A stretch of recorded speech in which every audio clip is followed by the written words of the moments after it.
शांति। विश्व रचयिता, बीज रूप परमपिता परमात्मा शिव बाबा संगम युग पर आकर शांति स्थापन करने और मनुष्यों को देवता बनाने के लिए रुद्र ज्ञान यज्ञ रचते हैं। जो इस यज्ञ में अपने पुराने संस्कारों की आहुति डालते हैं वही विष्णुपुरी के मालिक बन जाते। आइए रिवाइज करते हैं आज के 6 अक्टूबर 2021 के महावाक्यों को। ऐसी कौन सी बातें हैं जो दुनियावी मनुष्य नहीं जानते हैं? रावण राज्य कब से शुरू हुआ? योग किसको कहा जाता? नई दुनिया की आयु कितनी है? परमात्मा अविनाशी है। हम उस अविनाशी परमपिता परमात्मा की संतान भी अविनाशी हैं। कंट्रास्ट की बातें। सतयुग में 5 तत्व सतो प्रधान है, यहाँ 5 तत्व तमो प्रधान है। उस झाड़ का बीज नीचे रहता है, उनका बीज ऊपर में है। सतयुग में पहले पहले होते हैं देवी देवताएं, कलयुग में है असुर। ज्ञान है दिन, सतयुग त्रेता, भक्ति है रात, द्वापर कलयुग। ये है बेहद का वैराग्य, उन्हों का है हद का वैराग्य। स्वर्ग है नई दुनिया, नरक है पुरानी दुनिया। हमारे मुख से ज्ञान अमृत निकलता है, उस गौ से दूध निकलता है। आज है कंसपुरी, कल होगी कृष्णपुरी।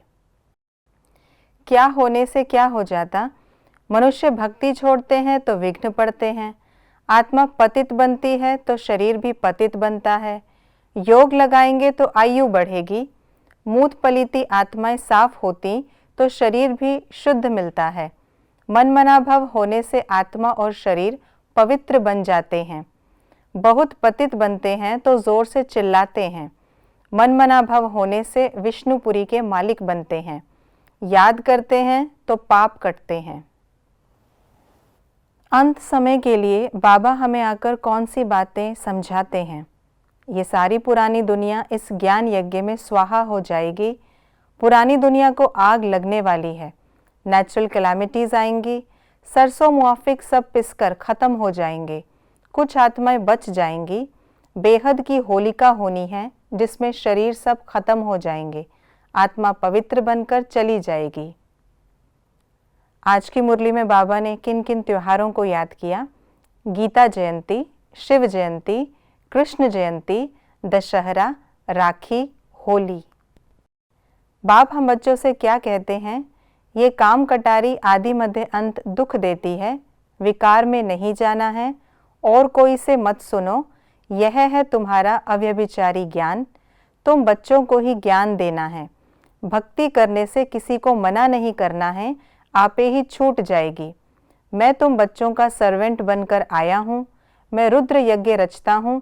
इसमें आसुरी संप्रदाय के विघ्न पड़ते हैं। फरिश्ता बनने की सहज विधि कौन सी है? निराकार व साकार रूप से बुद्धि का संग व रिश्ता एक बाप से पक्का हो तो फरिश्ता बन जाएंगे। जिनके सर्व संबंध व सर्व रिश्ते एक बाप के साथ हैं वही सदा फरिश्ते हैं। सब बातें बंद कर दो तो बुद्धि का भटकना छूट जाएगा। बाप दादा का फरमान है, पहले सब रास्ते बंद करो तो फरिश्ता बन जाएंगे। हम बच्चों को किन बातों की धारणा करनी है? मुख से सदैव ज्ञान अमृत निकालना है। ज्ञान से ही सबकी सद्गति करनी है। एक बाप से ही ज्ञान सुनना है, दूसरों से नहीं। चढ़ती कला में जाने के लिए चलते फिरते बाप को याद करने का अभ्यास करना है। इस पुरानी दुनिया पुराने चोले से ममत्व मिटा देना है। ये थी आज की मुरली की विशेष बातें। आज तक हम देहधारियों का ही सुनते आए। अब समय है शिव बाबा से ही सुननी है, अन्य किसी से नहीं। और हमें चढ़ती कला में जाना है तो हमें ऊंची स्थिति में ही रहना है।